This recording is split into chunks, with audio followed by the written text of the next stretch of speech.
Hey, man. How are you, Eddie? Hey, Mitchell. How are you? Ladies and gentlemen, Mitchell Stuart. Hey. Welcome to Ham Radio. Thank you. Mitchell Stewart, the director of course, Worst to First. Let me get the exact title. I want to make sure. The Worst to First, the true story of Z100 New York. Excellent documentary. Yes, a couple of us have already watched it. I've watched it 3 times, and by the way, I paid for it.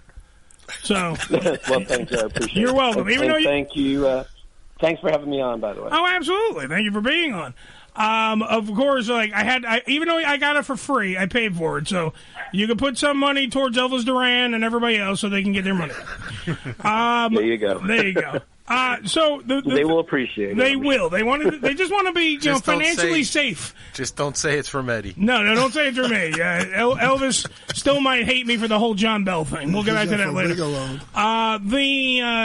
the movie itself is kind of weird. We'll get into that in 1 second because it's about how the radio station Z100 WHTZ here in New York City was built and how it became to be. But the funny part is Mitchell Stewart, who is the writer, director, producer, I think he even did catering for the film. Literally, you didn't know that Scott Shannon, who was the guy who created Z100, built Z100. Like, you didn't even know that, and then you became the guy to tell the story. How did that happen? Right.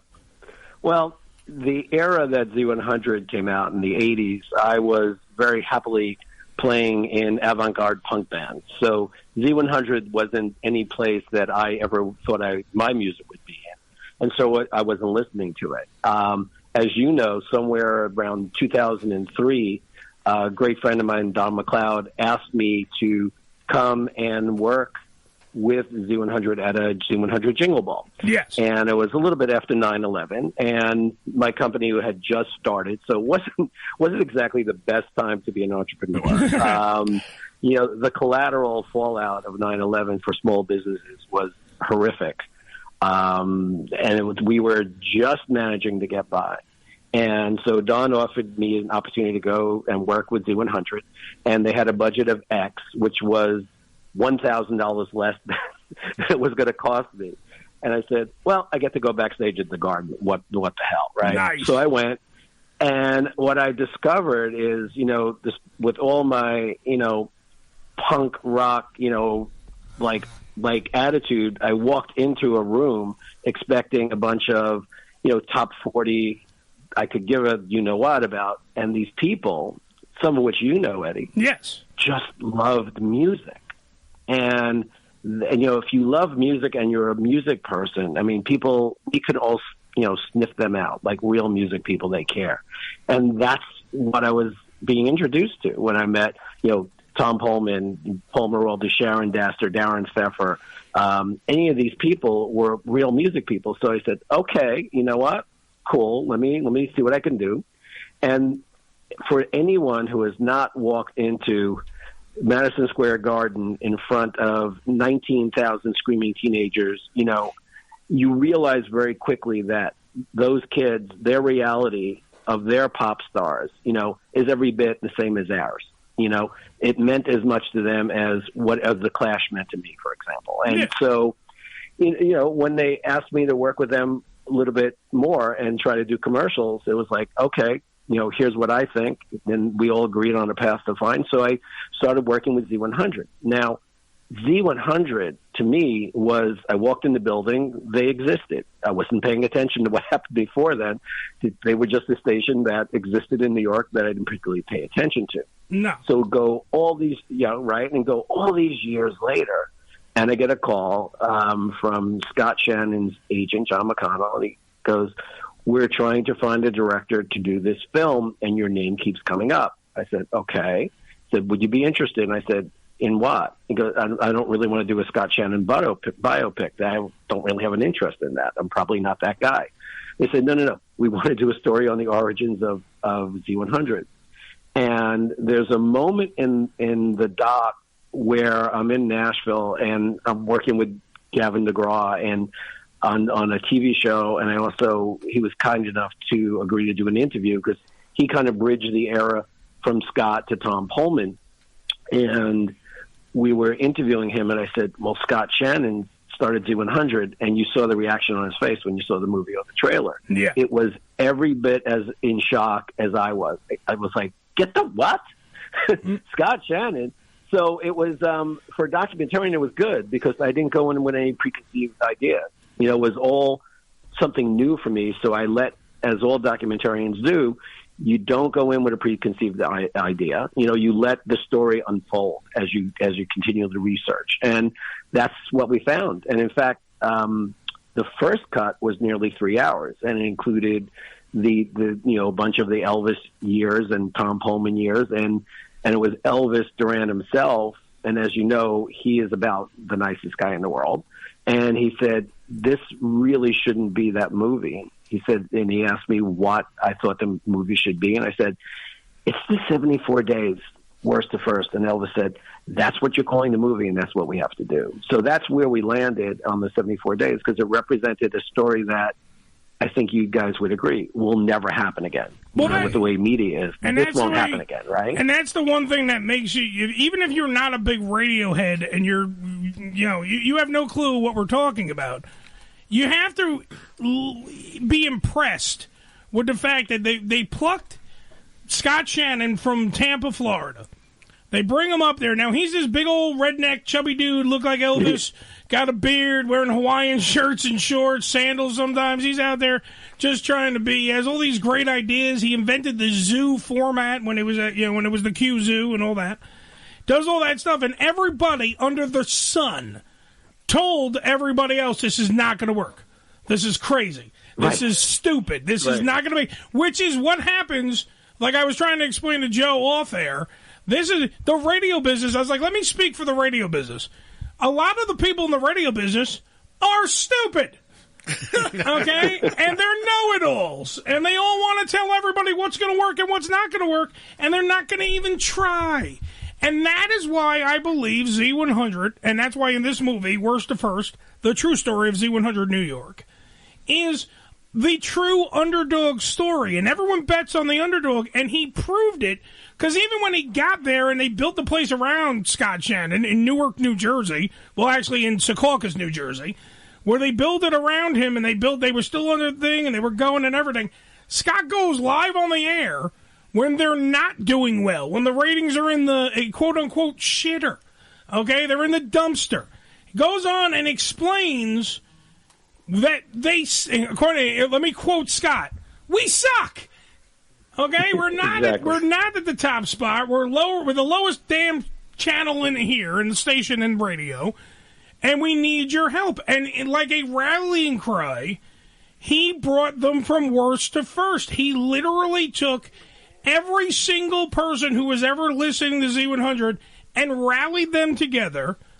And like soldiers, they stood together and they told two people and they told two people. And they did when he was like, take a sheet hanging out your window, write Z100 on it. Hanging out in Staten Island, in the Bronx, in Brooklyn, wherever you are, let people know that we exist. He built the station around the fans, which I think is what's missing from radio today. That's the thing that gets you. Well, you hit a couple of points, and thank you for picking up on what we were, quote-unquote, laying down. Yeah. What ended up appealing to me the most was, and the way I grew up, we love showing our daughter our bank account from when we got married that had $320 in it, and, I drove a cab and I made enough to take my wife out and my girlfriend out for a date. So if I could make $50, I was fine in the cab. And meanwhile, my friend, I've gone through the whole thing. I've had every shitty job that you could ever imagine, as anyone who pursues the arts does, and anyone who doesn't know anyone. Yeah. And it struck me is like, especially now, in the hopefully tail end of a global pandemic, or maybe not, but it's still there, when not everyone is getting to do, they think can't do what they really want and dream to do. This is the kind of film that you want to have, because Scott did it. People say radio is this, radio is that, music is this, music is that. You know what? Music has always been that way. You needed to get over and put it out. So to me, if I was a kid starting, I don't need permission to put my music out. Yeah. Scott didn't need permission to be Scott. He just was Scott. And as we all know as New Yorkers, New York is a very funny place. Everyone thinks it's intimidating, it's this, it's that. Okay, it moves faster than any place on the planet, but here's what New York is. It's got a big welcome mat out. You come, and if you bring it, we'll pay attention. Just don't give up, because you're going to be punched in the face 15 times, and it may be 20 times. That's getting on the subway. That's what, right? You got to just keep going, and that's what this movie is. I mean, everyone told, they literally, the number one critic on radio at the time, George Maxine, said, I hope you have a round-trip ticket because this hillbilly's going to go back. We're going to kick him out of town. Yeah, well, it didn't quite work that way, did it? Yeah, they wanted it. That's what I'm saying. The know-it-alls and the stupid people that were, this is never going to work. Radio is one way. It can't be any other way, so fuck off there. And they got their pitchforks and their torches, and they're all just screaming and moaning. And much like, to use Mitchell Stuart, by the way, the director, writer, and producer as an example, that punk rock mentality of going out and actually putting a middle finger up to the establishment and say, watch us. Yeah. Watch me do this. This is what's going to happen. We thrive on adversity. Tell me we can't do it. And guess what? Scott Shannon showed this fat hillbilly from Florida is going to accomplish it. And that's exactly what he did. And it's funny because he's going up against my mentor in this business at that time. Right. He's going up against Jim Kerr, who I love and who's a fan of this show and a friend of this personality sitting here right across from you right now, this gentleman. And I watch it, and the best part is that I know that you were trying to get this kind of like these war wound storylines for Scott Shannon came in and he was he just was an asshole and he just totally screwed us over and blah blah. That's not Jim. That's the thing. Jim Kerr it's in perfect Jim Kerr fashion. During this interview, he's not angry and he admits defeat. And not only is Jim Kerr, because that's what he does, he's humble, but he's still to this day in awe of what Scott Shannon did during that time period. Because remember, Jim is on, at that point, Power 95.5, which changed formats. For anyone, by the way, who doesn't understand radioese, that means the radio station started playing different music. It changed from rock to... Yeah, to top 40 stuff. Yeah. And what happened was they weren't doing... And Jim, I think, will probably admit this to this day. They weren't doing what Scott Shannon wanted to do. Scott Shannon, that's why he was like, it's the flamethrower and all that stuff. He didn't want. He was telling you, we're gonna put like Mitchell just said. It's like punching you in the face 25 times. That's what Z100 was doing. Z100 was like just going, take the song, right in the face. When Jim is like, hey, that was Pat Benatar with blah, blah, blah, blah. Right. And Jim being the heartthrob or Jim being the good-looking, tight jean-wearing radio jock. Eddie, he was a 20-year-old, whatever, heartthrob. Absolutely. I mean, he was that guy. And everyone liked him. He's likable. And you're exactly right. I'm sorry for interrupting, but just to state it, you want it, documentary. You want to show both sides of the story. Okay, I couldn't go to Imus. He's not here, right? Yeah, I couldn't go to the Gamblings. They're not here. So who's around to speak with? Jim Kerr. And he comes up and comes into our studio, and I'm, going to do my best, 185 Film Festival documentarian. I'm going to get it. I'm going to get the dirt, right? I'm going to get the dirt from Jim Kerr. I'll show him. And he is, as what you would understand best of all in wrestling speak. Yes, he put over Scott Shannon. Oh, he put it over because he was in awe, and he's one of the people that steals the movie because he's just Jim effing Kerr. Yeah, and he's so real and so authentic. How do you not want to go hug this guy because he's just a really kind of menschy guy, right? I was literally about to say, I want to hug him. He's wearing an avocado button-down T-shirt, dress shirt in the thing, and I'm like, I just want to hug him. After you hear what happened during that time period, Jim? Where did they hurt you, Jim? Come on, Jim, tell us. And his hair was longer. He looked like he could have been an REM. Also, I thought that was a great look for him. Yeah. But it's incredibly funny because when you watch it, like the biggest thing that I took away from it, because this actually affected me, bitch, and I got to tell you this story for a minute. One time, back, I want to say like this was shit. I want to say not in it was like right about before the 2000s. Okay, so I'm not in radio yet. I'm still dumb. You know, I'm more dumb than I am now, which is very hard to understand.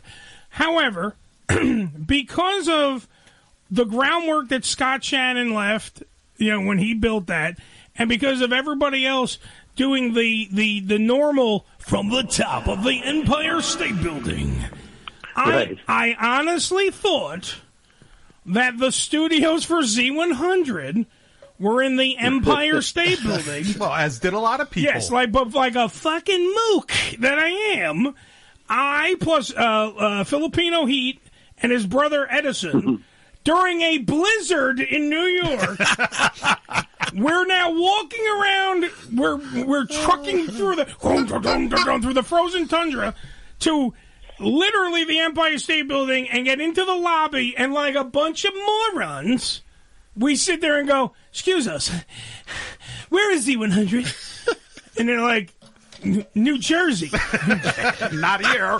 Right. You idiots. Well, how about this? How many people back in those days would go to, Jersey, go to the newer offices, and just presume the radio station wasn't there, just the offices, because they're at the top of the Empire State Building. I mean, it's just what a trick of the light. What a magician Scott was to do that, and it imprinted on everyone who's ever heard it for every generation, and you just presume he's there. And when Jim said, everyone's up there, I didn't know that either, because though I've worked, to brand a lot of stations, I'm not a radio geek. I'm a music geek, and I'm a storyteller geek, so I don't go where I don't need to go. It's like, wait, everyone's up there? Really?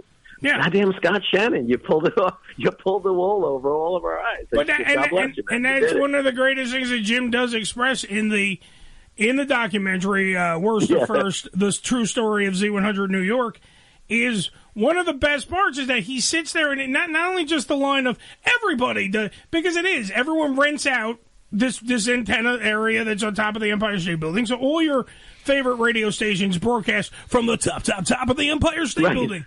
But the best part one is when he's explaining, goes, what Scott Shannon did was not, like, it's how he did it. He didn't lie. Right. They were broadcasting from the top of the Empire State Building. But everybody was broadcasting from the top of the Empire State Building. So Eddie, good. Eddie, you just made me think of something, because, obviously I've had this conversation in the last 2 weeks about 35 times. Yes. But with you saying it, something just popped in my head. I'm throwing it to you. So let me reverse it, and I'll be the interviewer. Okay, sir. Don't you think, let me rephrase, would it have been possible for Scott to be so impressed to be broadcasting from the top of the Empire State Building if he actually was from New York and it's in his backyard? Yeah. I mean, perhaps he was blown away by the fact that he was broadcasting from the top of the Empire State Building and wanted to tell everyone back home in Tampa that he was doing it. What do you think about that? Well, I think one of two things. I believe that if he was... The best part in the documentary, too, is another... I keep saying the best part because this whole documentary, to me, is outstanding, by the way, to watch. Thank you, brother. I appreciate it. It literally, I sat there, the time just goes by. You don't even know how long... It's a very quick watch because you're like, whoa, this is great. I'm learning so much. But one of the best parts is when they're flying in. Scott Shannon's wife is... they're flying in, and he sees... from the window, he sees what he goes, you see that, honey? That's New York City. And I'm going to broadcast. I'm going to get a mic and talk to all those people. He was flying into Newark. Yes. So, and here's an inside baseball moment for you. Yeah. When that came up, right, in the story, and she said, you're not really going to put that in, right? I said, oh, yeah, we're going to totally put it in. That's not coming out. Because that's the essence of who Scott was. He was, from you can't judge a book by the cover, right? Yeah. So something in common for both of us, right? Absolutely. So, and here he is, call him a hillbilly, and maybe he was. doesn't mean he's not a really smart hillbilly. Oh, we totally. You know, and think about so there's how that worked. And, I really appreciate you caring for the film. It's not just, hopefully it's not just for, radio geeks. It's for, like, anyone who's ever tried to do something. Well, no, if you're a music fan, you're going to love it because it has a lot of, like, Debbie Gibson's in it. You get to hear the story of how Madonna pretty much came there and that's what I wanted to talk about. And hoard herself out every Tuesday. She just came there going, "Hey, you going to play my song?" That's how it used to be. They would sit outside all the studios and like, hey, can you play this? But that's the point. Like, you don't need to be a Radiohead to enjoy that because Ricky is new to radio technically, right? Because Ricky did, it was Sirius XM and everything, but he's new to radio and he thoroughly enjoyed it because of the music aspect. Thank you, Ricky. Yeah, Taylor Dane. I really appreciated Taylor Dane because I was such a big fan of hers. Plus, you just thought she was hot in that jumpsuit. She damn sure was. Wow. Today, she looked great. Okay. Taylor Dane is just... Think about Taylor Dane, right? We're thinking about her. Jett. Well, you think about her, right? But think about who she is. No one cares. She's out in the clubs in the 80s, running around, bashing her head, trying to get noticed. Won't take no for an answer. Joan Jett was told no more than anybody. I mean, what people don't know that don't know the history of Joan Jett is she couldn't get arrested after the Runaways, after the first band, Runaways, right? So she and Kenny Laguna literally are selling vinyl from the back of Kenny's car after each gig. Right. She's not taking no for an answer. Debbie Gibson is not taking no for an answer. Nile Rodgers, good luck. He crossed over, and he makes the point that crossover, and again, the punk in me is like, what, crossover? I'm selling out. No. Crossover means you're getting to your music to people that wouldn't have heard it before. And I'm like, damn, this guy's got it. But what's the common denominator? John Bon Jovi is sweeping up in his uncle / cousin's recording studio. Right. Can't get a deal, gets on a radio deal at WAPP, they pick it up, then Scott picks it up, and it becomes this. The common denominator for everyone there is they didn't give up. And the state of the music industry now, which everyone's always pissing on it, right? Okay, you don't need permission. Go record, put it out, do your thing. You'll play a club when you can do it. If you can't play a club, put your iPhone up or whatever kind of phone you got and do a concert.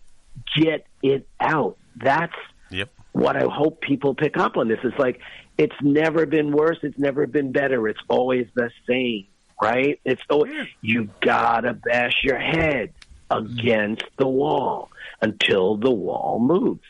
Well, that's just the gig. Might be a little crazy after, but hey, you're in. But that's the thing, Mitchell. Is the same. It's the same thing that we can say about you. If you literally just stuck with doing just the punk music, if you stuck with just being in the cab, if you only making $320 something, if you stuck with only doing that, then you wouldn't have done 7 Jingle Balls.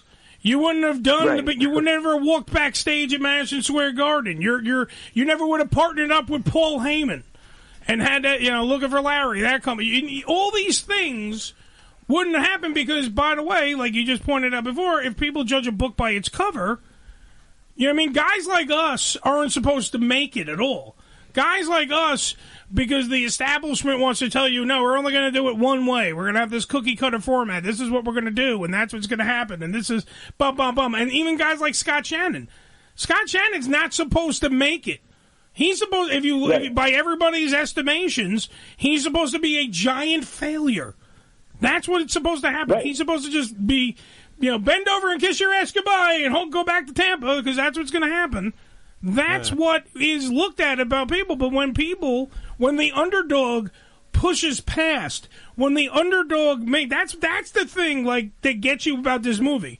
When the underdog, be it Madonna, who showed up every Tuesday, be it Debbie Gibson, which, by the way, she looks amazing. Debbie Gibson. She looks amazing. She looks amazing, too. Nicest human, Taylor Dane. The nicest Taylor Dane look amazing. She looks amazing, too.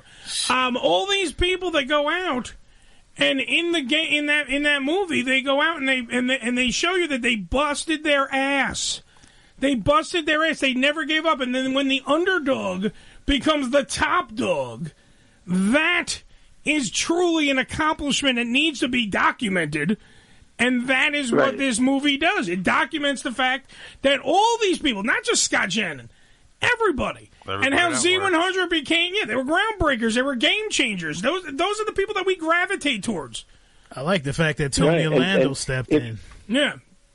Tony Orlando was a big one, Tony Orlando is like, but if you look at, and, from my other work, I had gotten to work with John Bon Jovi, usually with a guitar strap over his shoulder, right? Mm-hmm. And when he came in to do the interview, it's because I'm used to that John Bon Jovi. Yeah. And I did the interview, and we're editing the interview, and my wife, who's the reason I could do anything, because we have Enid Stuart, shout out. We flipped the coin when we graduated. We flipped the coin when we graduated from college. She lost.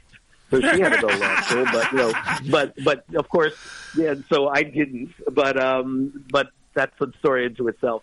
But when John, and it's my trick. I don't want to ask the obvious question. I'm going to do insane research, even if it's a 5-minute interview, because sometimes that turns into, like my experience with Motley Crue that won an Emmy. It's like they give you 5 minutes, make them stay for 7, right? Yeah. But when John, make it interesting for them. But John came in that day, and you see there was such a connection, because we were talking about not the music business, but his love of music. And at his point, he was introduced to music from the radio. Yeah, so I wanted it to be about radio as the conduit, because radio, what's a radio now? I'm talking to you now on my phone. Radio radio has evolved. Maybe everyone doesn't like the homogenization of big stations, and believe me, I understand that completely, because going back to the punk in me, I'd throw a rocket at the station, right? However, there's so many stations. I like African music. I can find my African station. So just go. You're on Sirius now. Yeah. You could go anywhere on there, right? So it's like, if you don't see the obstacle, it's the best of times, because you'll find someone to listen to you. Yeah, put it on YouTube, right?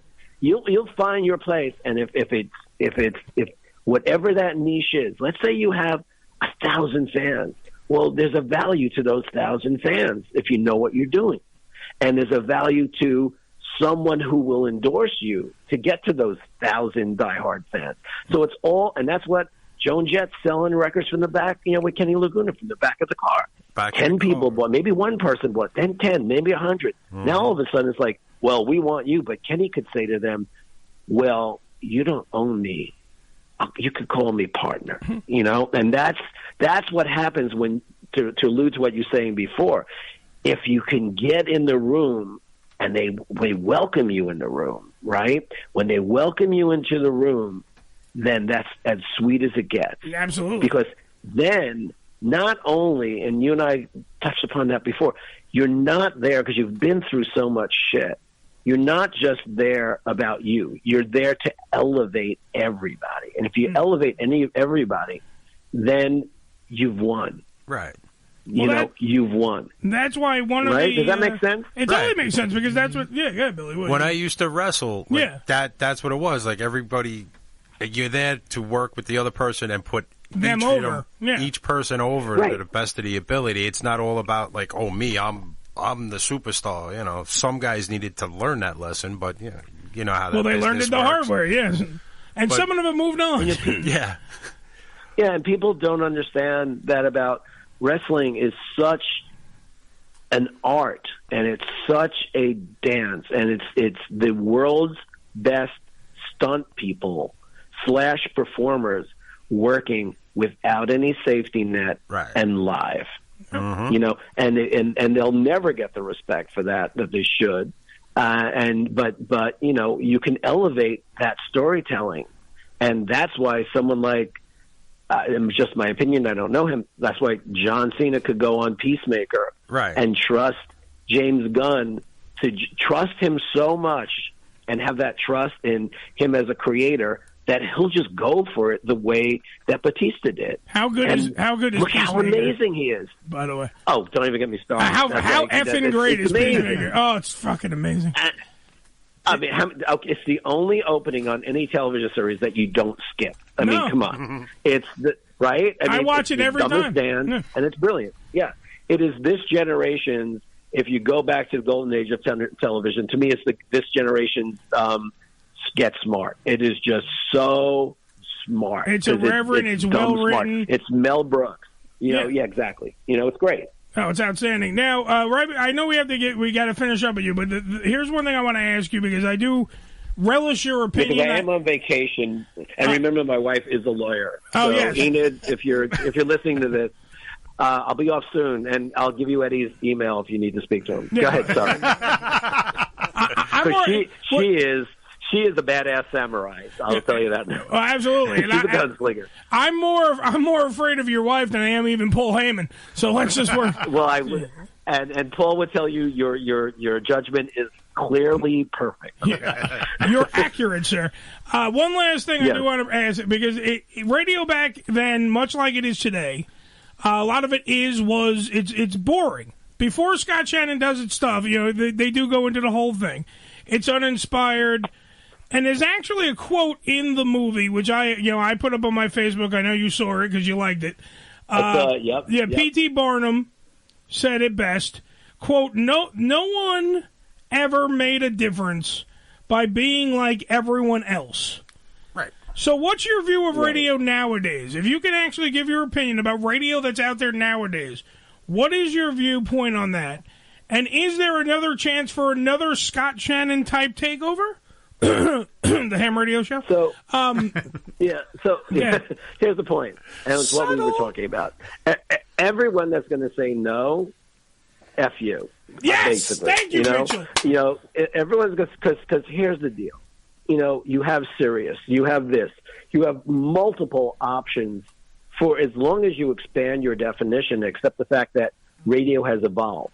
You may not like that evolution because you're stuck in the past. It's like people at record companies, in the 90s where, kept selling those CDs as long as they could. They missed the point. Digital happened. Don't hang on to it, man. Mitchell? Raise technology. So we can't. Sorry? No, we thought we lost you for a second. It kind of went bloop. I think your samurai wife cut the line. She just has to give me a look. I do Muay Thai. She does Vulcan mind. Vulcan mind tricks. It's far more powerful. But long story short, radio has evolved. You may not like it, not you personally, but people may not like it because it doesn't remind them of what was. It's not supposed to, right? It would be dead if it was still doing terrestrial radio. So just go out there, see what the stations are. Go figure it out. Make your own station, do a podcast, play music on it. Guess what that is? What's a podcast? Podcast is radio, right? It's audio. What's radio? It's audio, and now it's audio and video, right? You are correct. Like anyone who says you can't do it, well, you know what? This generation's Howard Stern is figuring it out. He's not going to sound, or she won't sound like Howard Stern. They're going to sound like Howard Stern should sound if he was starting, and that person will start a revolution. Do I believe that? 100%. It's so nice for you. It's so nice for you to say that about us. It's humbling, quite frankly. That's the reality. Same thing about music. It's like everything happens. How it happens is not like it happened before. No, because that's bull, right? But it happens the way it's supposed to happen now, and you just have to continue to manage your expectations because looking back is not something I ever do. It's like, what's the point? Like history repeats itself, but if you do it right, learn the strategies, but adapt them, and then you keep going. You look back. That's the gig. You look back, you see where they went wrong, and you're like, all right, here's where you learn from it. We got to look for when a situation changes on us to move past it. Billy became Confucius. Yeah, there you go. So I've changed. Sorry, I probably ruined your show because people are probably listening now to the Buddhist Eddie show. Well, Billy does have a goat-like type thing going on with his beard. So I try. I know. The movie is called Worst to First, the true story of Z100 New York. You can get it wherever you can download, rent, buy, whatever. I watched it on Amazon Prime. You figure it out for yourself. Find out where you can watch it, even if you're a Radiohead, if you're a music person, if you just want to see Jim Kerr in an avocado button-down shirt, if you want to see Scott Shannon, old and new and back and forth, you can see it all. It doesn't matter. There's something in it for everybody. There's something in it for everyone. Plus, for the fans of Ricky, Taylor Dane in a jumpsuit. What more do you need, folks? That was the highlight. That was the highlight. And Eddie, let me ask everyone that's listening to this, and let me ask you guys. Yes, sir. You know, one favor, and I don't ask you to say you like it if you didn't like it, but go on Rotten Tomatoes, because this is the voice of the people to me, and I want to hear people's opinions of the film. Rate the movie. Give it a review on Rotten Tomatoes, on Amazon, or IMDb. Do all three. It matters, because I am looking at that to see how I could learn from audience's opinion. I mean, don't give it a 10. Right now we're at 100% of Rotten Tomatoes, which is remarkable. But don't give it 100 if you don't think it deserves 100, but give it 100 if you think it does. Or whatever rating you feel it deserves, give it, and also give comments, because I am definitely looking, because, you know, it's all a learning experience, and there's no bad news. It's just news. I'm going to give it a 90 for the movie, 10% for Taylor Dane in the jumpsuit, and I'm also going to She need more than 10%. Well, I can only give her 10%. She looks like a lot of woman. Is there a way you could hook us up with Taylor Dane? No, stop trying to say Taylor Dane. You just want to do other things. Yeah. I understand she's single. Yeah, All right, she's guys, single. thank you so much for the time. Thank you you for having me, and I'll make it a point to hook up when we have the next thing coming out that we should talk about. It with pleasure. Thank you, Mitchell.